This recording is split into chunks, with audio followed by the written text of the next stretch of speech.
22절의 말씀을 가지고 내 아내를 사랑하라는 제목으로 말씀의 은혜를 나누고자 합니다. 이 아내를 사랑하는 것은 남편을 또 사랑하는 것이고 또한 자녀를 사랑하는 것이고 내 이웃을 사랑하는 것입니다.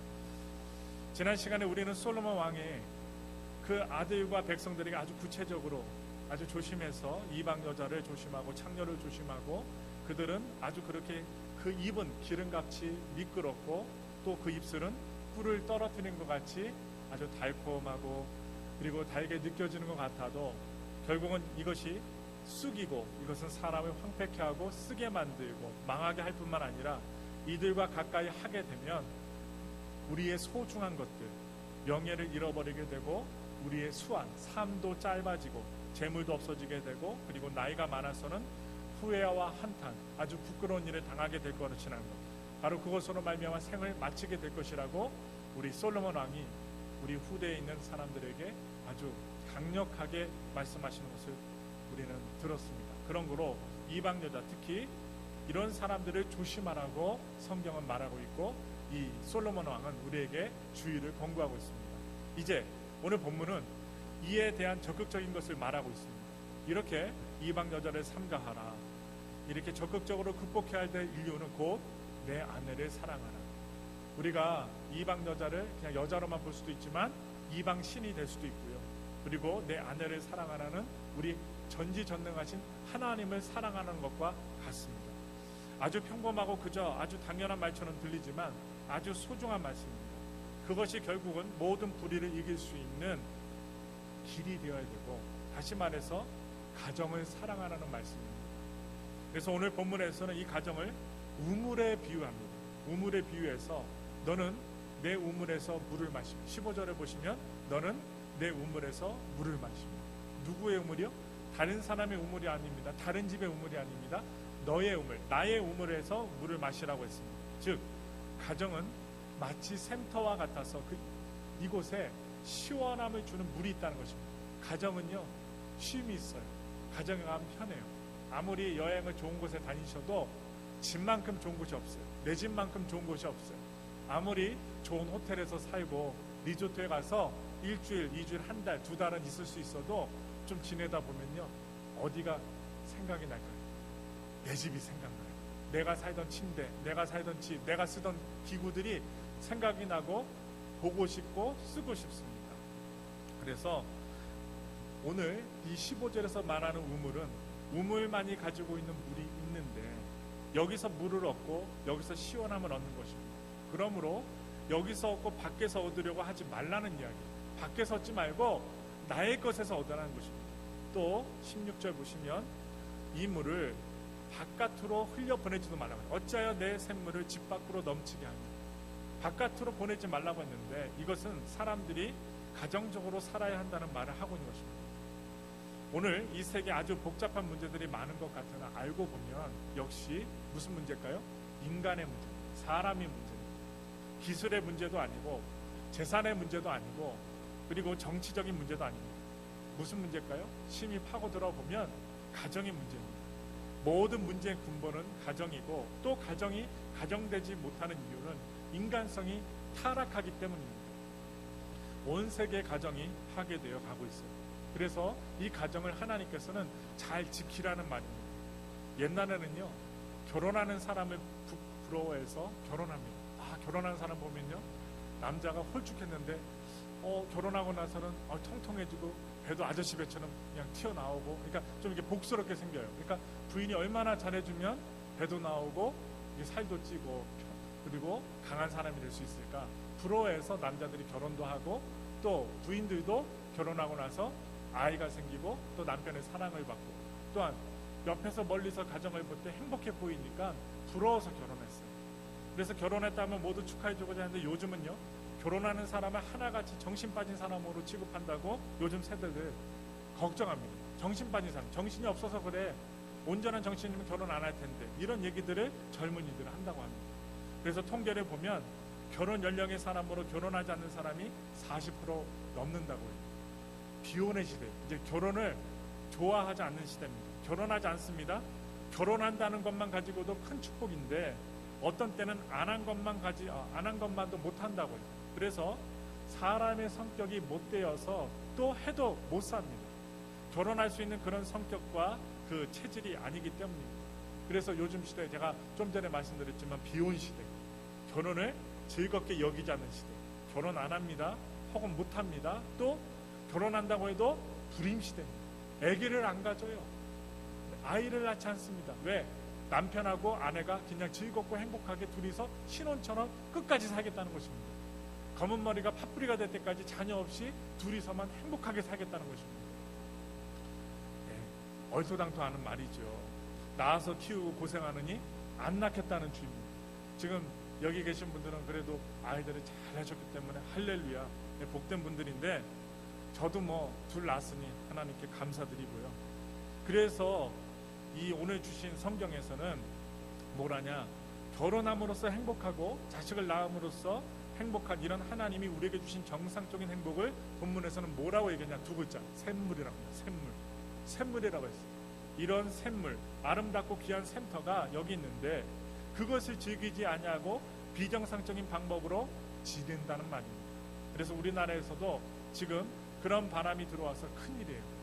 그런 바람이 불고 있어요. 젊은 사람들이 연애를 하고 결혼을 위해서 준비하는 것도, 정상적인 사람은 연애를 하면서 이런 사람이 좋을까 저런 사람을 만날까 혹은 서로 조화가 되냐 하면서 어쨌든 결혼을 목표로 하면서 서로 사귀는데, 그러나 지금은요 점점 타락해서 그렇게 결혼을 생각하면서 연애하는 사람은요 바보 취급을 받아요. 아유, 바보 같은. 바로 이것이 문제입니다. 그래서 애인을 한 달씩 사귀면서 바꾸고 그리고 비난을 받습니다. 그리고는 이 사람이 며칠 그리고 지내고 저 사람하고 며칠 지내는, 결혼하고는 상관없이 동거하는 문화가 오늘 요즘 시대 사이에 유행이 번지고 있습니다. 가정 파괴, 또 가정의 가치를 생각하지 않는 그런 사회가 오늘날 우리 사회의 참 문제입니다. 어느 나라이든 다 문제입니다. 말하고 싶지 않은 이야기 같지만 거기서 끝나는 것이 아니고 그 다음에 태어나는 자식들은 정말 불행한 아이들이 되고 있어요. 저 구라파, 소위 그 복지국가죠. 유럽입니다. 유럽이요 복지국가예요. 나중에 은퇴해서도 사람들이 돈이 많이 나오고 그리고 여행을 다니고 그리고 먹고 사는데 지장이 없는 복지국가, 구라파. 만일에 그렇게 복지가 잘 돼 있으면 행복하고 좋아야 되는데, 복지가 잘 된 그 나라에서 태어나는 아이 가운데 3분의 2가 뭔 줄 아세요? 아버지를 모른대요. 3분의 2 자녀들이 아버지가 누구인지 모른답니다. 가정이 없다는 말입니다. 어디서 어떻게 생겨난 아이인 줄 몰라요. 그러나 좌우간 세상에 태어났는데 한평생 아버지라는 그 말을 불러본 적 없이 자란다는 것입니다. 어머니도 아버지가 뭐라고요? 저 사람이더라. 사진 보여주고 그냥 지나가다 저 사람이더라. 너희 엄마가 저 사람이었어 하고선 지나가는 정도래요. 그러니까 이 얼마나 비참한 세대가 되었어요. 그러면 이 다음 세대는 어떻게 될 것 같습니까? 그래서 오늘 이 잠언서 5장 15절부터 22절 말씀에 우리에게 성경은 말씀하고 있어요. 뭐라고요? 내 우물에서 물을 마셔라. 내 우물에서 가정을 소중히 여기라. 가정을 지키라. 그리고 그 물을 흘러나가지 못하게 내 안에서 간수하라는 거예요. 그리고 더 자세히 말씀합니다. 내 샘으로 복되게 하라. 그냥 내가 갖고 있는 샘을 복되게 만들라는 거예요. 즉 가정을 복되게 하라는 이야기입니다. 내 샘터를 복되게 하라. 내 가정을 아름답게 가꾸고 또 가정을 가장 행복한 처소로 만들어. 그러니까 남편도 아내도 아이들도 집에 막 달려가고 싶은 거예요. 집에만 가면 행복하고 즐거우니까. 엄마가 맛있는 음식을 해주고 잔소리 안 하고 사랑해 주니까. 네, 세상 사람들은요 다 따져요. 뭐 먹고 싶냐고 하면 야 돈이 없다. 내가 너한테 네가 나한테 뭘 해줬길래 내가 너한테 잘해줘야 조건이 있어요. 근데 가정은요 조건이 없어요. 왜? 내 아내니까, 내 남편이니까, 내 자녀니까 그저 해주는 게 즐겁고 또 즐겁게 해주는 게 당연한 거예요. 여기 계신 분들 가운데 아유 내 남편이 그냥 꼴도 보기 싫은데 그냥 무조건 돈만 벌어라 이렇게 해서 어떻게 해요? 돈을 벌어오면 내가 된장찌개 끓여주고 안 갖고 오면 어떻게 해요? 빵이나 먹어라. 예를 들어서 이런 분 안 계시잖아요. 그냥 내 아내니까, 나는 결혼한 남편이니까, 내 자녀니까 어떻게 해요? 일방적으로 헌신하고 사랑해 주는 것입니다. 그것을 이용해서는 안 되겠지요. 그래서 오늘 신령한 면에서 생각하면 가정을 복되게 한다는 것은 부모가 자녀를 위해서 기도하고 아내가 남편을 위해서 기도하고 남편이 아내를 위해서 기도하고 또 자식이 부모를 위해서 기도하고 서로 축복하는 사이에서 자라야 한다는 말입니다. 그래서 오늘 우리가 그 말씀을 볼 때 내 셈으로 복되게 하라는 말은요, 너의 가정이 하나님의 축복이 임하는 곳이 되게 하는 말씀입니다. 저는 기도합니다. 우리 성도님들의 가정이 하나님께서 복되게 하시는 가정이 되길 간절히 소원하며 기도하고 있습니다. 여러분들의 자녀도, 결혼하지 않은 자녀들도 앞으로 결혼할 때 정말로 복된 남편을 만나고 복된 아내를 만나고 혹시 실패했더라도 다시 재기할 때 더욱더 하나님께서 만나게 하시는 사람 만나서 비록 돈은 억만장자가 아니더라도 그냥 보통 수준의 벌다 할지라도, 직업이 변변치 않다 할지라도, 그냥 보통 직업이라 할지라도 가족을 사랑하고 또한 부모를 사랑하고 또한 자녀를 사랑하고 하나님을 사랑하는 정말로 건실한 사람들을 만나기를 저는 축복합니다. 그래서 우리의 가정이 그런 사람들을 만날 때 가정에 하나님의 축복이 임하는 곳이 되는 것입니다. 아주 귀한 말씀이에요. 서로를 위해서 함께 기도하고 함께 찬송하는 것보다 더 아름다운 것이 없어요. 그런데 이 가정의 기쁨에 만족하지 않고 밖으로만 뛰쳐나가는 것이 문제입니다. 밖의 것이 좋은 거예요. 우리들도 그렇잖아요. 남의 떡이 보기 좋고 남의 떡이 더 커 보여요. 참 신기하죠? 근데요, 여러분, 우리가 경험했잖아요. 내 떡 먹다가요, 저희도 그랬어요. 남의 떡이 좋아 보이고 커 보여서 뺏어 보면 작아요. 근데 보일 때 그럴싸하게 보였을 뿐이에요. 그래서요, 하나님이 우리에게 오늘 잠언에서 말하기를 내 것을 갖고 족하게 여기라는 거예요. 다시 말하면 정상적인 음식은 좋아하지 않고 별식만 좋아하는 것 하지 말라는 거예요. 이것이 바로 문제가 있는 증세입니다. 모든 기쁨은 가정에서 얻도록 해야 하는데 가정을 이탈하는 이유는 두 가지밖에 없어요. 하나는 극단적인 이기주의입니다. 자기만 생각합니다. 그것이 문제입니다. 너무 지나친 이기주의적인 사람, 가정생활을 할 수 없어요. 그래서 결혼을 하게 되면, 우리가 가정생활을 하게 되면 내 이기주의는 내려놓고, 그래서요, 우리 어머니들이 그런 거 잘하잖아요. 희생을 잘하잖아요. 옛날 처녀 시절에는 비싼 것도 사고 좋은 것도 사고 눈에 보이는 거 다 샀는데 아기가 생기고 자녀가 나면요, 자녀를 위해서 희생해요. 좋은 거 살려다가 내려놔요. 그러놓고 어떻게 해요? 자녀가 달라고 하면 자녀한테 주는 거예요. 이게 바로 희생입니다. 내 것을 위해 살았지만 가정을 이루고 난 다음에는 자녀를 위해서 삽니다. 그리고 아내는 남편은 아내를 위해 살죠.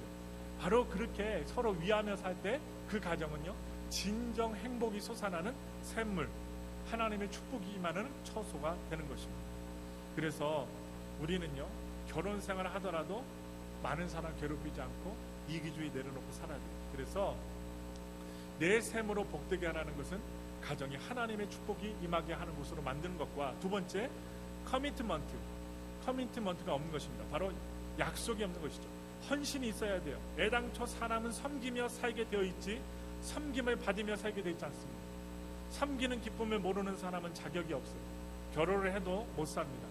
많은 사람을요, 시끄럽게 아내를 위해서 수고하고 남편을 위해서 음식 장만을 하고 아이들을 위해서 수고하고 아이들을 위해서 선물을 준비하면 아이들은요, 아이들대로 받으면서 좋아하고 또 부모는 주면서 좋아하고 이렇게 사는 것이 행복인데, 가령 아이들을 위해서 선물을 사는데 돈 아까워하고 또 아이들을 위해서 학비를 주고 무엇을 해주는 것을 마치 강도 만나는 것처럼, 아이 네가 강도구나, 아유 자녀 낳아놨더니 부모 돈을 갖다 다 갈취하네 하면서 돈 달라고 하는 식으로 생각하는 부모라면 그 사람은요, 아버지 될 자격이 없고 어머니 될 자격이 없어요.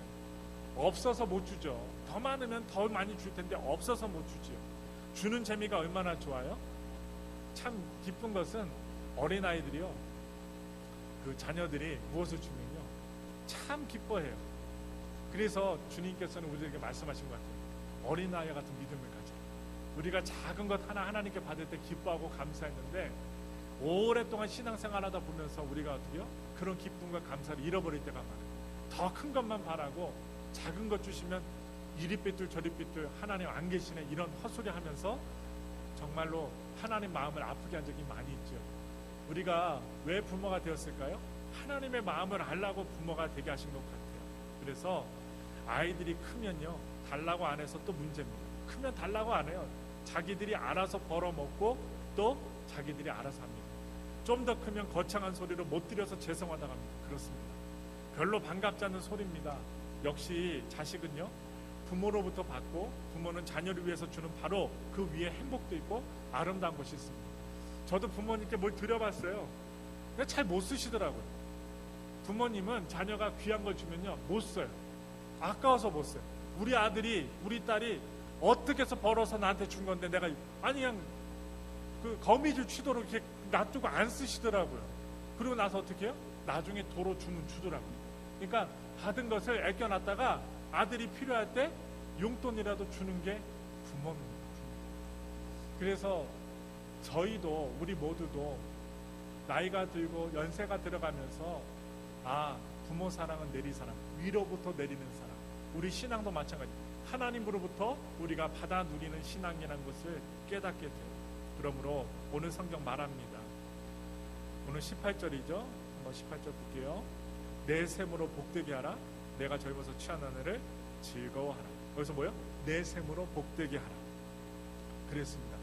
내 가정을 복되게 하고 아름답게 꾸려가는 마음가짐이 타락을 막는 길이고 방종을 막는 길이고 또 험함을 막는 길입니다.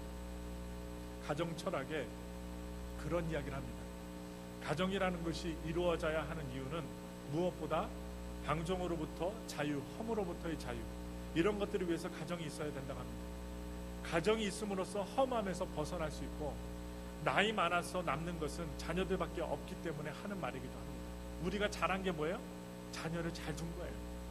그래서 그 다음에 아주 구체적으로 말씀합니다. 18절에 뭐라고요?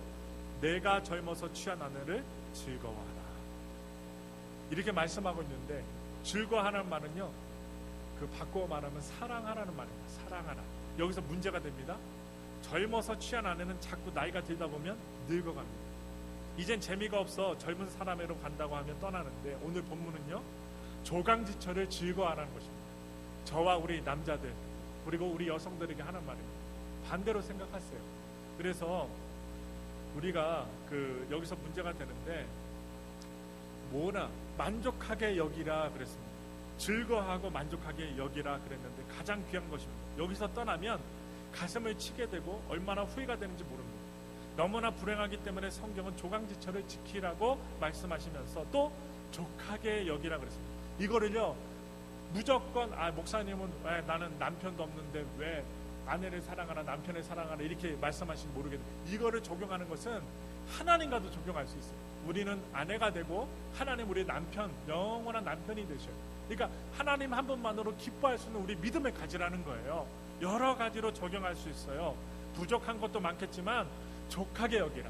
교회도 마찬가지예요. 가정도 마찬가지예요. 사람도 마찬가지예요. 직장도 마찬가지예요. 남의 것이 더 커 보이고 좋아 보이지만 내 것을, 지금 갖고 있는 내 것을 족하게 여기지 못하고 기뻐하지 못하면 다른 것을 취할지라도 기뻐할 수 없고 감사할 수 없다는 것입니다.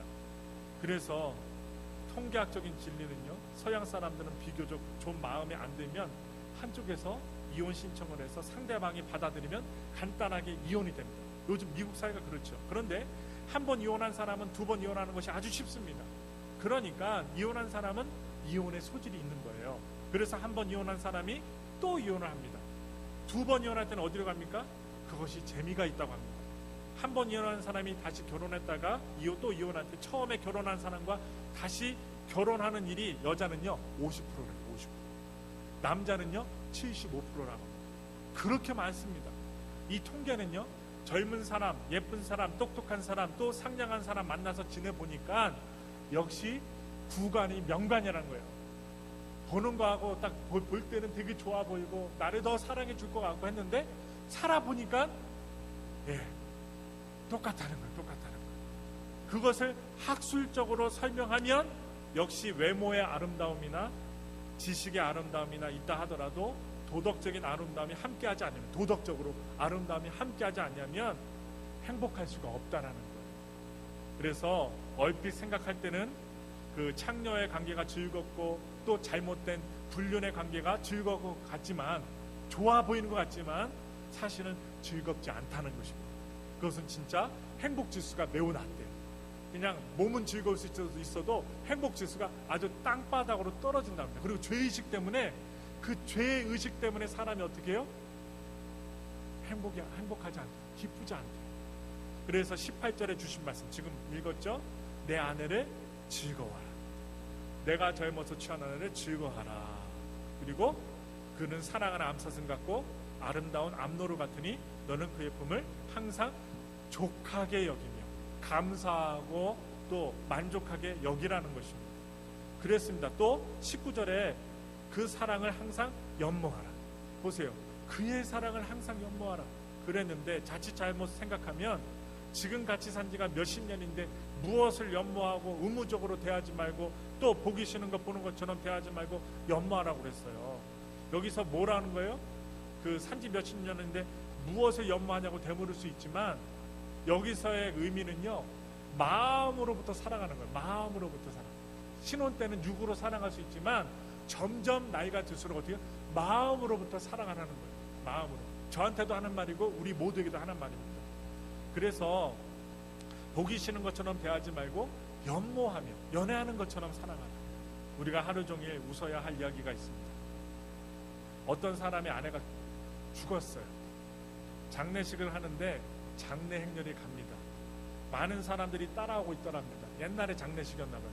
예, 이어도사나 어여 하면서 이렇게 어떻게 해요? 예, 뭔가를 관을 들고 많은 행렬들이 장례식을 따라갑니다.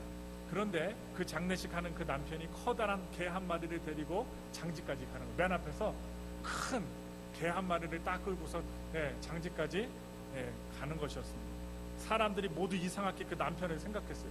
아니 왜 장례식에 아내가 죽었는데 그것도 작은 개도 아니고 큰 개를 갖다가 보란듯이 끌고 가는지 사람들이 왜 그렇게 장례식을 하나 하고 궁금했습니다. 그래서 사람들이 왜 그 개는 데리고 가냐고 물으니까 그 개가 자기 아내를 물어서 죽였다고 했습니다. 그 개가 자기 아내를 물어서 죽였대요.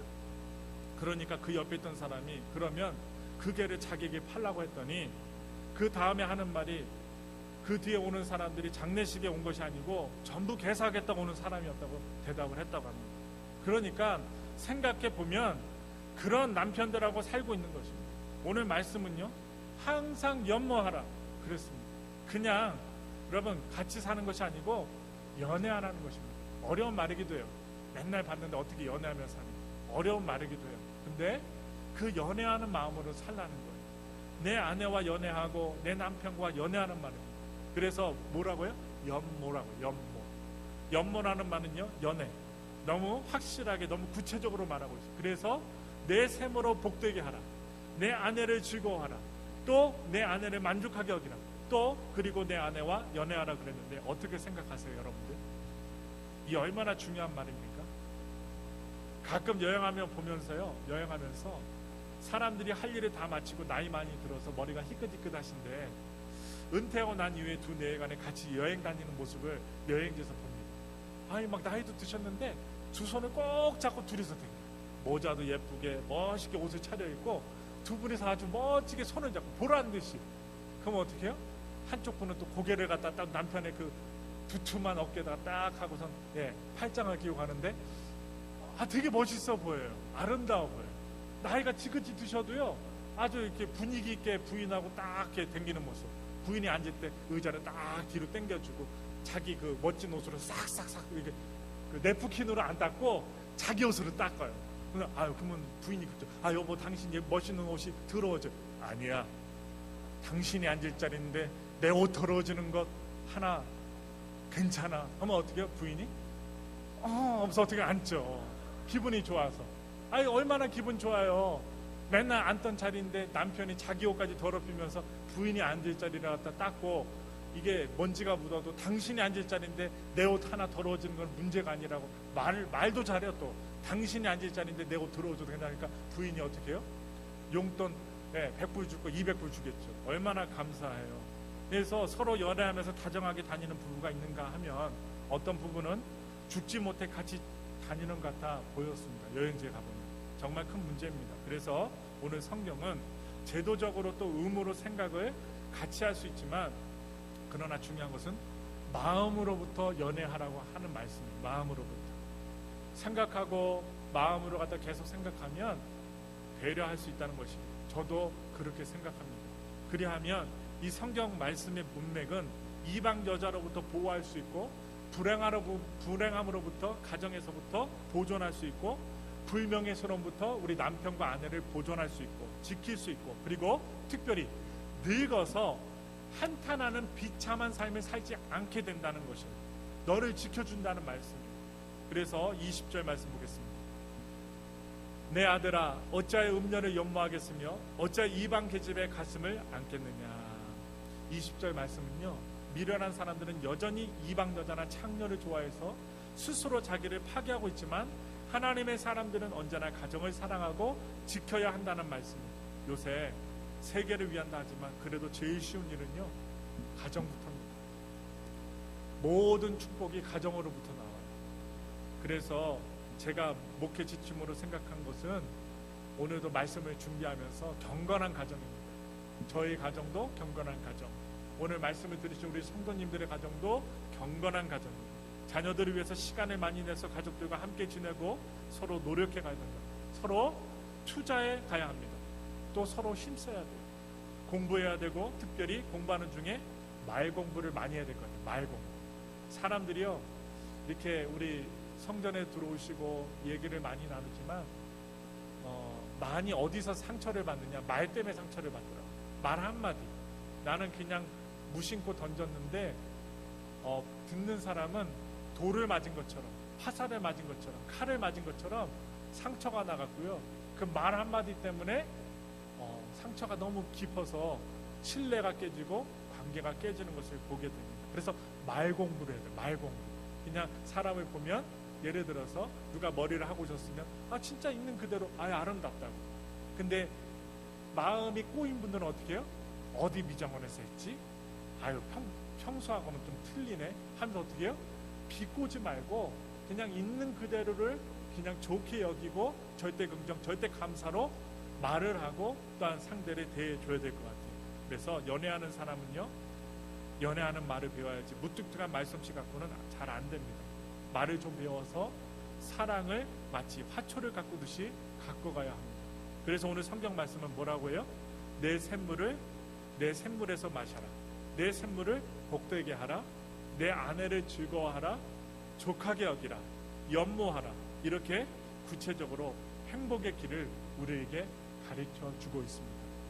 저는 오늘 이렇게 잠언서 매주마다 이렇게 잠언서 이렇게 말씀을 여러분들과 2부 예배 때 살펴보면서 그냥 지나칠 수 있는 말씀이고 또한 누구나 다 아는 말씀이지만 요즘에 많은 사람들이 하는 말씀, 가정사역자나 누구든지 말하는 말씀이 어디에서부터 왔는가?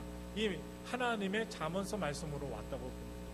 그래서 우리 교회가 우리 모든 성도님들 자녀분들이 아름다운 가정, 믿음의 가정, 또한 서로 견실한, 서로 신뢰가 있는 가정이 되길 소망하고 정말로 나이가 들어서도 후회하지 않는 하나님의 아름다운 가정을 이루시기를 예수님의 이름으로 축원합니다.